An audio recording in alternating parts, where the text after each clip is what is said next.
Hello दोस्तों, हिंदी की बिंदी channel में आप सभी का स्वागत है। तो दोस्तों, आज के इस वीडियो में आप सभी के लिए EMRS PGT में सिलेबस के अंतर्गत एक टॉपिक दिया गया है जिसमें आप सभी को खंड ग जिसमें आपको संचार वाला टॉपिक पढ़ना है। तो यहाँ आप सभी के कमेंट आ रहे थे कि इस पर आधारित जो है चीज़ें समझाई जाए कि कैसे इन टॉपिक्स को करना है।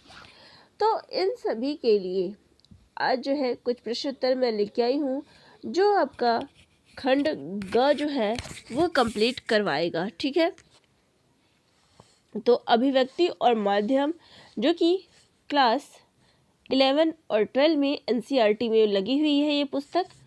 तो मैंने आपको पहले भी बताया था कि ये चैप्टर आप कहाँ से कंप्लीट कर सकते हैं।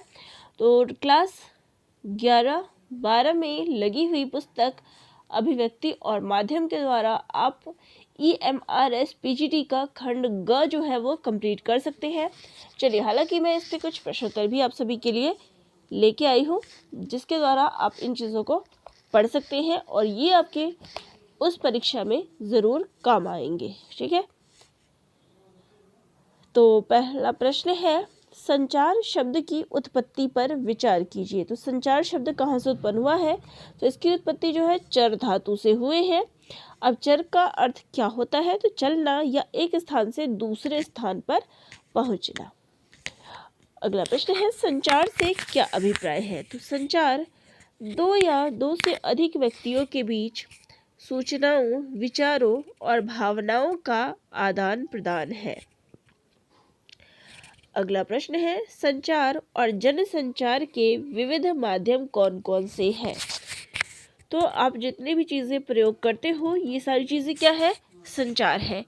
अब ये इसके कौन कौन से आयाम है या प्रकार है? तो देखिए, टेलीफोन, इंटरनेट, फैक्स, समाचार पत्र, रेडियो, टेलीविज़न और सिनेमा आदि, ये सारे जो है वो संचार के साधन।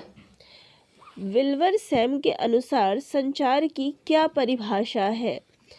तो विल्वर सैम के अनुसार संचार अनुभवों की साझेदारी है। संचार के तत्व कौन कौन से हैं? तो स्रोत, संदेश, शोर, डिकोडिंग, फीडबैक आदि। तो ये भी प्रश्न आप याद रखिएगा कि संचार के तत्व के अंतर्गत कौन सी चीज़ें आती हैं, क्योंकि आपको यहाँ से एक प्रश्न ही परीक्षा में पूछा जाएगा और आपको ये सारी चीज़ें जो है कवर करनी है। तो संचार के तत्व में कौन से तत्व आ जाते हैं? स्रोत हो गया, संदेश हो गया, शोर हो गया, डिकोडिंग और फीडबैक आदि। चलिए आगे प्रश्न है, संचार के प्रकार कौन कौन से हैं? तो संचार कितने प्रकार के होते हैं? तो मौखिक और अमौखिक संचार, अंतःवैयक्तिक संचार, अंतर्वैयक्तिक संचार, समूह संचार और जनसंचार। मौखिक क्या हो गया? मुंह से बोल के जो हम किसी चीज़ का अपनी सूचनाएं जो है दूसरों तक पहुंचाते हैं वो हमारा मौखिक हो गया। अमौखिक जो बिना बोले जो हम संचार करते हैं, आदान प्रदान करते हैं।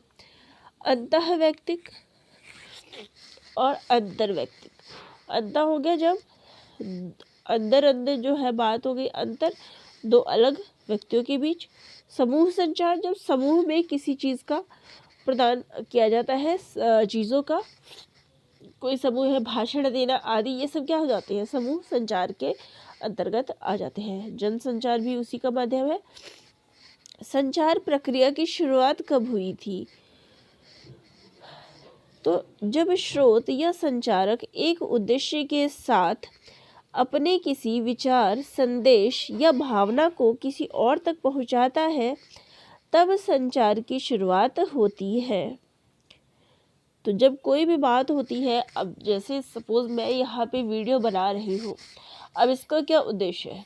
अब आप लोगों को मैं ये जब चीज़ पहुँचा रही हूँ तो ये भी जो है एक संचार का माध्यम है जिसके माध्यम से मैं अपनी बात जो है वो आप तक पहुँचा रही हूँ। तो ये सभी प्रक्रिया क्या है? संचार है। और इसी प्रकार से जो है संचार यानी दो व्यक्तियों के बीच या फिर एक से ज़्यादा व्यक्ति के बीच जो है वो संचार हो रहा है।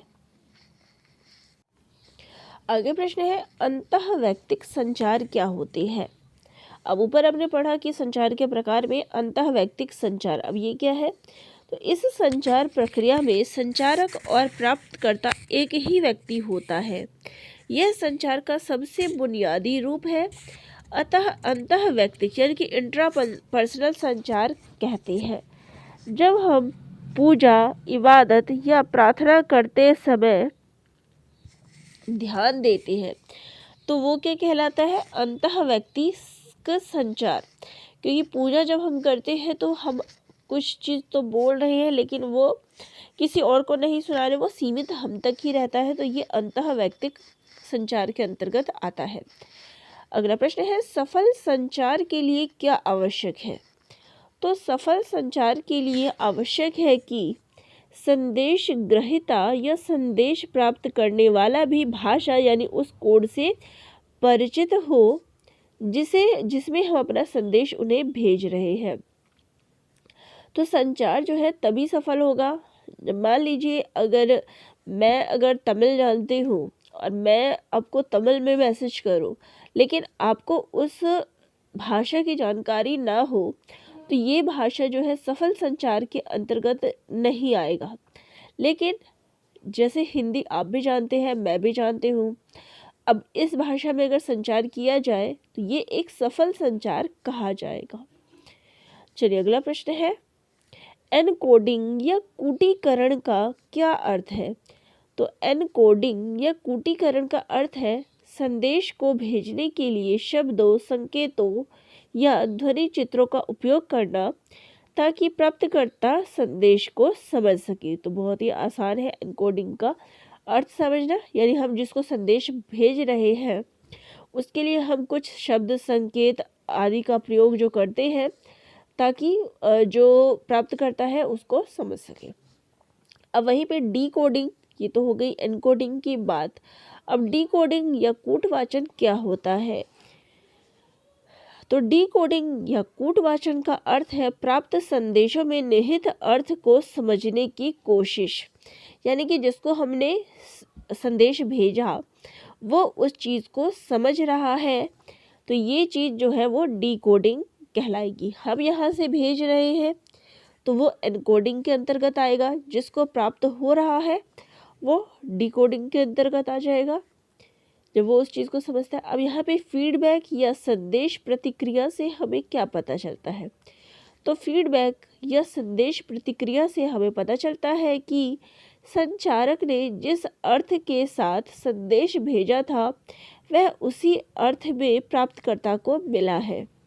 यानी कि हमने कोई चीज़ भेजी, किसी और को वो चीज़ मिली और जब उसने उस पर प्रतिक्रिया दिखाई तो हमें पता चल गया कि हमने कोई चीज़ भेजी है, उसको सही प्रकार से मिल गई या उसको पसंद आई, तो ये चीज़ हमारा फीडबैक आ जाता है। शोर या फिर कह लें नॉइस, इससे क्या अभिप्राय है? तो संचार प्रक्रिया में कई बार जो है वो बाधाएं आती है और इन बाधाओं को तकनीकी भाषा में शोर कहते हैं। यानी जब हम संचार करते हैं, दो व्यक्ति या किसी भी प्रकार से कोई संचार करते हैं और रास्ते में कोई बाधा आ जाती है, कोई रुकावट उस क्षेत्र में आ जाती है, तो ये शोर कहलाती है। तो अगला प्रश्न है, सांकेतिक संचार किसे कहते हैं?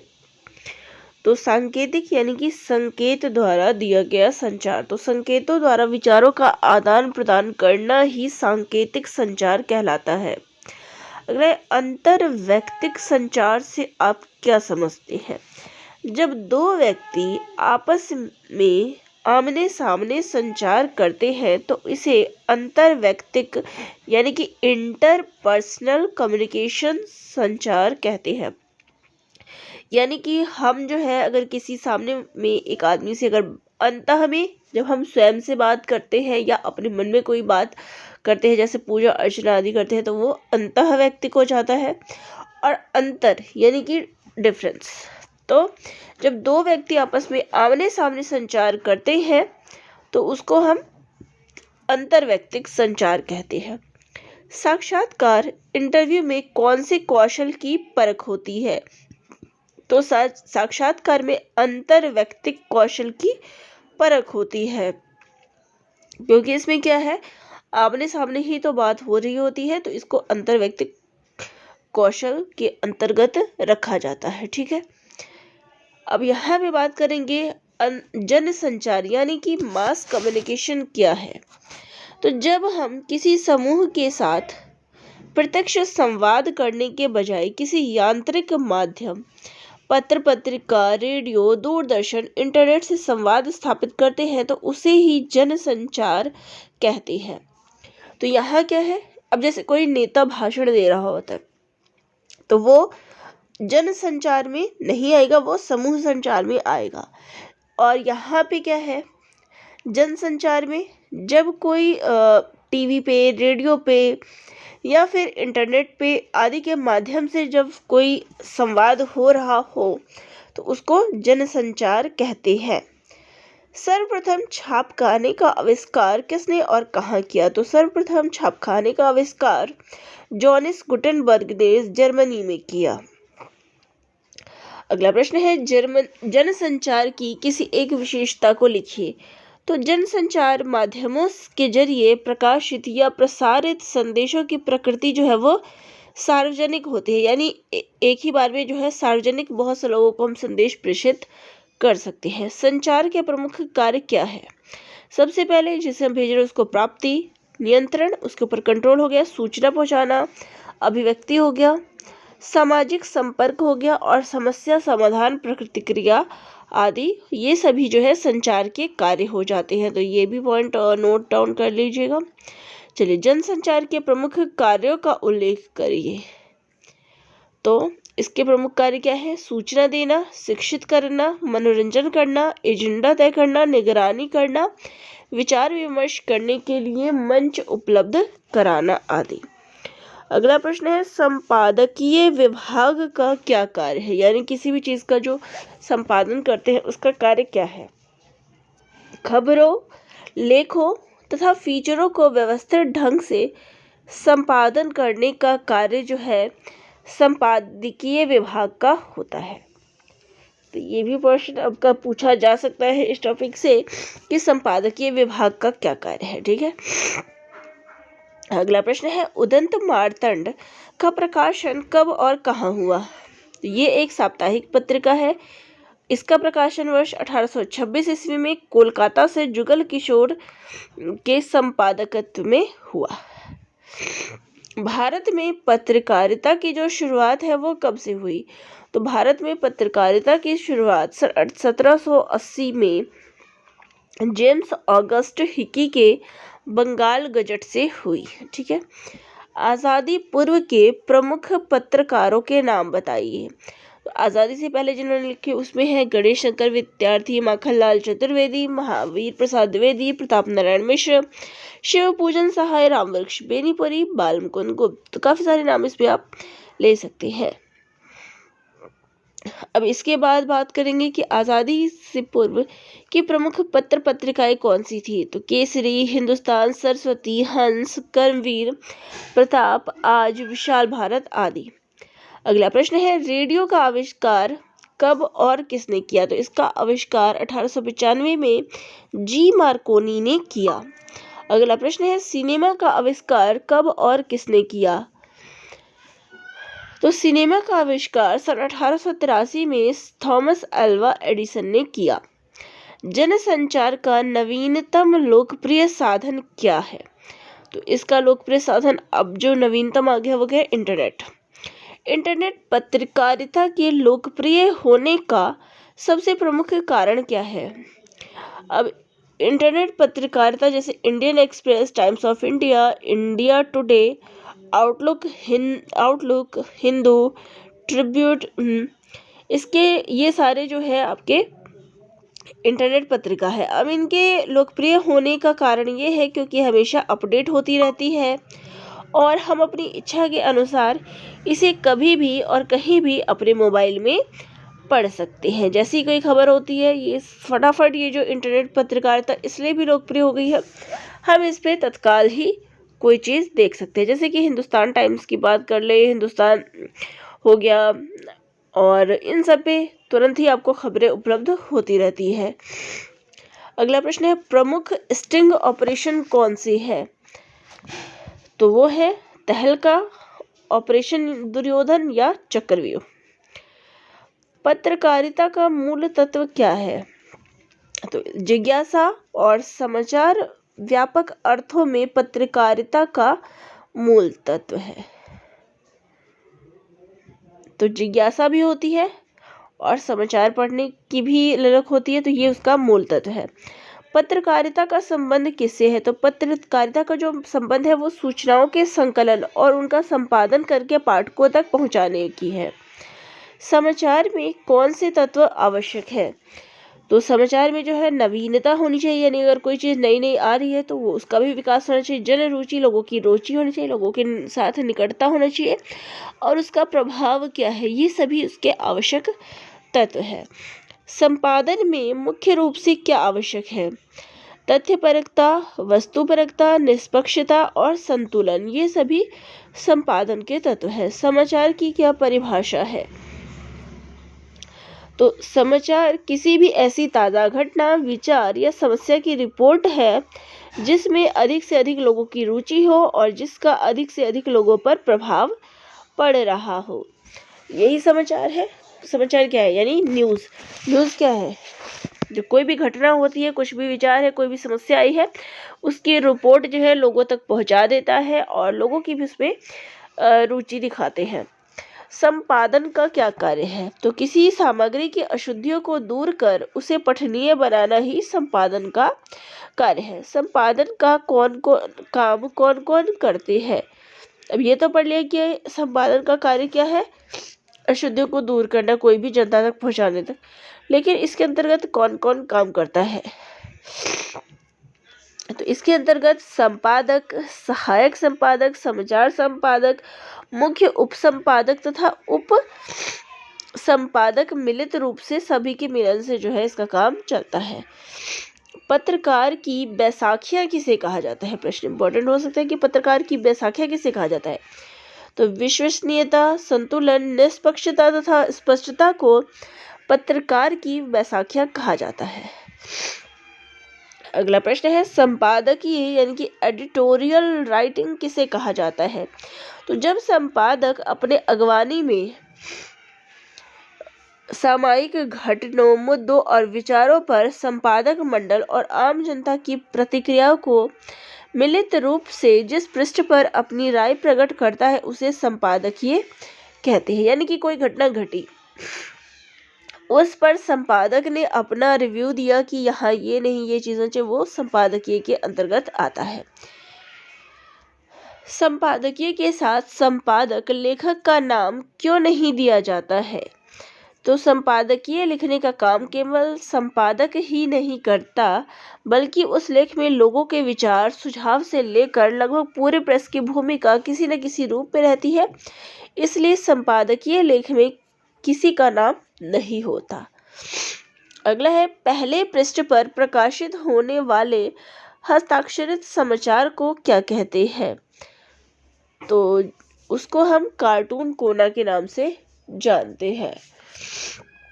पत्रकारिता के प्रमुख प्रकार कौन से हैं? तो खोजपरक पत्रकारिता, विशेषीकृत पत्रकारिता, वॉचडॉग पत्रकारिता, अभोस्को पत्रकारिता, वैकल्पिक मीडिया पत्रकारिता। तो ये सारे पत्रकारिता के प्रकार हैं। अब यहाँ पे आपने पढ़ा खोजपरक पत्रकारिता, तो ये क्या होता है? तो ऐसी पत्रकारिता जिसमें गहराई से छानबीन करके ऐसे तथ्यों और सूचनाओं को सामने लाने की कोशिश की जाती है जिन्हें दबाने या छुपाने का प्रयास किया जा रहा हो। अगला है, देखिए, विशेषीकृत तो हो गया, स्पेशल कोई पत्रकारिता हो गई, कोई स्पेशल चीज़ जो है छानबीन करके निकाली गई, किसी विशेष टॉपिक पे बात की गई। सपोज अगर रक्षाबंधन आ रहा है, कोई फेस्टिवल आ रहा है, या कोई भी ऐसी विशेष चीज़ आ रही है, उसके ऊपर लिखी गई चीज़ विशेषीकृत पत्रकारिता के अंतर्गत आएगी। वॉचडॉग पत्रकारिता क्या होता है? तो सरकार के कामकाज पर निगाह रखते हुए किसी गड़बड़ी का पर्दाफाश करना वॉचडॉग पत्रकारिता कहलाती है। अगला है, एडवोकेसी पत्रकारिता क्या है? तो किसी खास मुद्दे को उछालकर उसके पक्ष में जनमत बनाने का लगातार अभियान चलाना एडवोकेसी पत्रिका कहलाती है। वैकल्पिक मीडिया से आप क्या समझते हैं? अब वैकल्पिक मीडिया क्या होता है? तो जो मीडिया स्थापित व्यवस्था के विकल्प को सामने लाने और उसके अनुकूल वैकल्पिक सोच को अभिव्यक्त करता है उसे वैकल्पिक मीडिया कहते हैं। इसे सरकार, विज्ञापन या पूंजीपतियों का समर्थन प्राप्त नहीं होता। अखबार शब्द मूल रूप से किस भाषा का है? तो खबर का अखबार, तो यहाँ से शब्द क्या निकला? खबर। तो खबर का जो बहुवचन होता है वो अखबार हो जाता है। समाचार पत्र को अरबी भाषा में अखबार कहते हैं। तो ये किस भाषा का शब्द है? अरबी भाषा का शब्द है। इसलिए ऐसा पत्र जिसमें खबरें ही खबरें हो अखबार कहलाता है। चलिए आगे प्रश्न है, अग्रलेख से क्या आशय है? तो एक ही संपादकीय स्तंभ में 2 या 3 संपादकीय लेख हों तो पहले को अग्रलेख व अन्य को संपादकीय टिप्पणियां कहते हैं। तो मतलब कोई भी समाचार पत्र में जब आप 2-3 संपादकीय लेख देखते हैं तो जो सबसे पहला लिखा गया हो उसको हम अग्रलेख कहते हैं और बाकी जो है वो संपादकीय टिप्पणियां के अंतर्गत आते हैं। अगला प्रश्न है, एंकर का क्या अर्थ है तथा उद्घोषक को हम किस अर्थ में लेते हैं? तो किसी टीवी कार्यक्रम को संचालित करने वाला अभिनेता या अभिनेत्री, रेडियो कार्यक्रम शुरू होने से पूर्व कार्यक्रम संबंधी या अन्य आवश्यक घोषणाएं करने वाला एंकर या उद्घोषक कहलाता है। कतरन यानी कि क्लिपिंग किसे कहते हैं? तो संपादकीय लेख, टिप्पणियां तैयार करने हेतु विभिन्न पत्र पत्रिकाओं से काट कर रखी गई कतरनों को क्लिपिंग कहते हैं। यानी छोटी छोटी चीज़ें जो काट के रख ली जाती है कि ये सही है और इसके ऊपर हमें बनाना है, तो ये चीज़ें हम क्लिपिंग कहलाएगी। कवरेज को हम किस अर्थ में लेंगे? तो घटना स्थल पर पहुंचकर समाचारों का संकलन करना और उन्हें प्रकाशित करना कवरेज कहलाता है। गजट को परिभाषित करिए। तो गजट क्या है? वह सामयिक पत्र जिसमें सरकारी सूचनाएं प्रकाशित होती है, गजट कहलाता है। पत्रकारिता में 6 ककार क्या है? तो ये इम्पोर्टेंट है। 6 ककार क्या होते हैं? पत्रकारिता क्लिपिंग के समाचार पत्र के लिए 5 W व 1 H का सिद्धांत दिया जाता है। इसे ही हिंदी में 6 ककार का सिद्धांत कहते हैं। तो समाचार पत्र जो इकट्ठा किया जाता है तो इसे जो है 5 W, यानी कि हम 5 W में वाई, वाट, ये सब जो क्वेश्चन आते हैं ना, तो ये W आ गया, तो इंग्लिश में W आ गया, व 1 H का सिद्धांत जो है इसे हिंदी में 6 ककार कहेंगे, क्योंकि हिंदी में क्या, कब, कहाँ, किसने, क्यों और कैसे शब्द का प्रयोग किया जाता है तो ये ककार कहलाते हैं। तो ये कौन से हैं, ध्यान में रखिएगा। ठीक है, तो चलिए आज के वीडियो में इतना ही। बाकी के क्वेश्चन मैं नेक्स्ट वीडियो में ले लूँगी। तो आपको कैसे लगे प्रश्न कमेंट करके ज़रूर बताइएगा। आगे इसी प्रकार से आपको इस पर प्रश्न मिलते रहेंगे। धन्यवाद।